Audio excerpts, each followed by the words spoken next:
भारत एक महान शासकों का देश रहा है।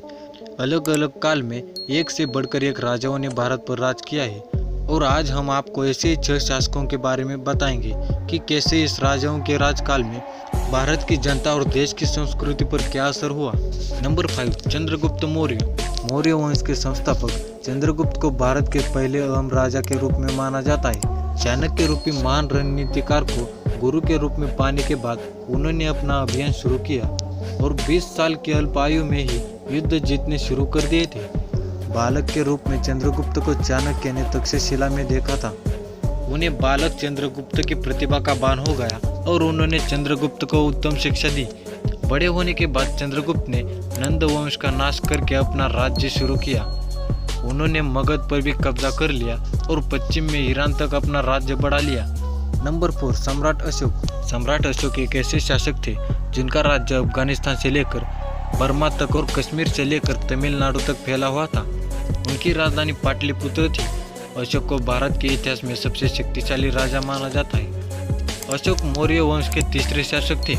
अशोक अपनी शुरुआती दिनों में बहुत ही कठोर शासक थे, इसलिए उन्हें चंड अशोक कहा जाता है। परंतु कलिंग युद्ध में लाखों लोगों की मृत्यु को देखकर उनका हृदय परिवर्तन हो गया और उन्होंने विस्तार का अपना अभियान छोड़ दिया।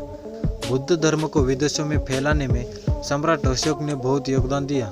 नंबर 3, समुद्रगुप्त। समुद्रगुप्त गुप्त राजवंश के वह राजा थे जिन्होंने अपने पूरे जीवन काल में कोई भी युद्ध नहीं हारा था।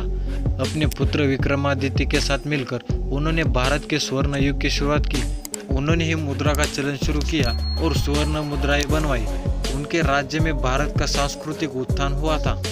नंबर 2, महाराणा प्रताप। मुगल काल में जब राजपूताना के अन्य शासकों ने मुगलों से संधि कर ली थी, तब मेवाड़ की भूमि पर जिस सूर्य का उदय हुआ उनका नाम था महाराणा प्रताप। माता से मेवाड़ी परंपरा और शौर्य की गाथा सुनकर प्रताप का मन बचपन से ही मातृभूमि की भक्ति में लग गया और उन्होंने अपना जीवन राष्ट्र, कुल और धर्म की रक्षा के लिए अर्पित किया। नंबर 1, शिवाजी महाराज। शिवाजी शहाजी भोसले मराठा शासन के बहुत लोकप्रिय और सफल शासक हुए। उन्होंने बहुत ही कम उम्र में गुरिल्ला युद्ध कला में महारत हासिल कर ली थी। छोटी उम्र से ही उनमें देशभक्ति की असीम भावना थी और उन्हें मुगल शासक बिल्कुल भी पसंद नहीं थे। वे एक कुशल नेता, सफल राजनीतिक और चतुर राजनीतिकार थे। अपने उत्तम समय में उनके पास 1 लाख से भी ज्यादा सैनिक मौजूद थे। उन्होंने अपनी युद्ध कला के नियम अपने शिवाजी सूत्र में लिखे हैं।